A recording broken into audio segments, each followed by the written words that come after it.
Hello everyone and welcome to Create Your Life Story, the definitive guide on the internet to help you record, edit and share life's memories with family in the world in a way that has never been possible until now, with ideas for starting today. I'm your host Ian Cath. This is episode 4. What I want to ask you is, what do you want to achieve with an audio life story? It's been a couple of weeks since I launched.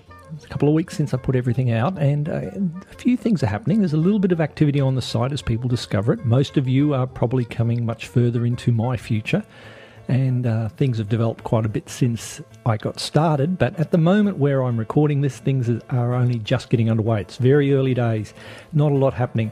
I recorded the first 3 episodes basically all at the same time and got them posted so that iTunes, when I put in my application, would have something to look at. iTunes can be a little bit funny sometimes from what I've heard, and they like to actually see a little bit of content sitting there and a bit of regularity with that content. Otherwise, they can be a little bit funny about approving the podcast. So I wanted to make sure there were a couple of episodes up, and now we have an iTunes link and we have a place in the iTunes store. So if you want to go over to iTunes, you can search for Create Your Life Story, and you'll find a subscription link, so you can subscribe and get it automatically downloaded to iTunes and into your iPod if that's what you do. Either that, or you can go across to the site and listen directly on the site, download on the site, all sorts of different things. The site, of course, is createyourlifestory.com. And by the time you get to this, I should have a video up explaining how to use the site, how to use the RSS feed reader, how to download an episode, how to get things across onto your iPod through iTunes. Just a little screencast of how to use the site and how to do a few things like that. Have a bit of a look at that, check it out, and you'll learn a few things about the way the site works. I'd love to know what your thoughts are about that, as I like to know anything about your world. Rather than me just working away in the vacuum over here, I'd love to know what's happening in your world, where you are. I noticed that somebody's in Houston the other day, one of the early people to come to the site. Interesting to think that there is somebody over there in Houston who is checking the site out. I wonder who you are.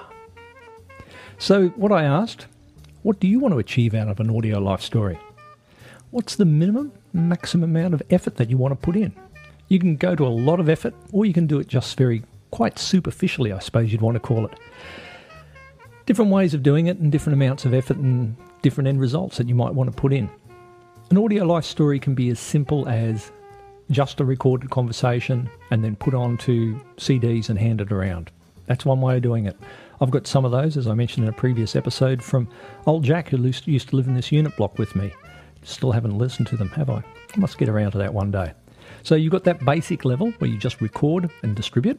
Or you can go all out to the radio documentary end, where you go through a hardcore editing process where you actually develop a storyline, you rearrange the audio sequences so that they actually either run chronologically or via the subject.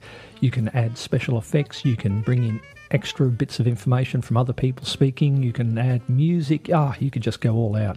There is a tremendous podcast that I think shows the ultimate way of doing this as far as the audio engineering, and that's Radiolab. But I also think that as far as the life story side of things and the ultimate publication of that and production value is This American Life. Tremendous program. I know you Americans have been listening to it for years, but I've only discovered it in the last couple of years since it basically became available as a podcast. This American Life, I think, is tremendous. It's basically what we're doing here, but they've done it to the nth degree with all the full production values that you really need. But that's something that you can do when you've got a whole crew of people doing it. It's not so easy for us when we're doing this on our own. So we have to work within the limitations of what we've got, what our skills are, what equipment we've got, and maybe how much money we want to spend on it. If you want to spend a lot of money and spend a lot of time on it, and I know some of you out there have got a little bit of money, and I know some of you have got a fair bit of time, so maybe you might want to go all out and maximise this experience. But it'll take you time, but what a great hobby, and I can think of many things that would be far worse to do than that. So let's aim for a bit of a middle ground. What I think the average person would probably want to aim for, what I would aim for, but all the different combinations of that. I'm a big fan of the old 80-20 rule, that you get 80% of the quality with 20% of the effort, and the remaining 20% of the quality will require 80% of the effort. So let's aim for the 80-20 rule. Let's get 80% of the quality for 20% of the effort. So we need to have a bit of a look around.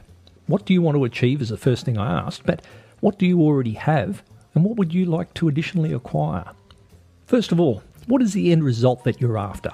Are you after a long, chatty, recorded conversation, something that ambles along and over multiple hours and it's just a conversation? Or do you want something really quite short and concise and well edited and neat little package of just the core subjects that you want to cover? Do you want to heavily edit it so that you achieve that short and concise version? Do you want to mix in sound effects? Do you want to mix in music? Or do you just want to have the raw conversation? With the end result, once you've got it, what do you want to do with it? Do you want to put it out on CD in physical distribution, or do you want to use the internet and the World Wide Web and get it out there via those new digital systems that we have today so that people internationally can come across it? Do you want to include text, video, photos, or do you want it just to be standalone audio? How far do you want to go with this? What depth of conversation do you want to have when this goes out? What equipment do you have? Now, you've probably got a computer. I'd say you'd probably have to have a computer if you're listening to this, unless somebody's burnt you a CD and has flipped it your way. So you've got a computer. How familiar are you with it? Do you use it for more than just surfing the web and writing a few notes and sending a couple of emails? Do you have a microphone built into it? Do you have editing software built onto it? Now, if you have a Apple Macintosh, you already have a program called GarageBand in the iLife suite. And GarageBand is an audio recorder and editing suite. It's everything you need. And you've also got a microphone built into your machine if you've got a machine that's within 4 years of age. All the other machines, generally speaking, have microphones built into them nowadays, and along with video cameras, so you can use that if that's what you're after. And you can download software as well for free. Audacity is a program.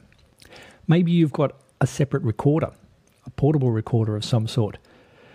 And I mentioned GarageBand before and Audacity. They're programs that are basically recorders that are software that you can upload onto your computer. So you've got those types of recorders.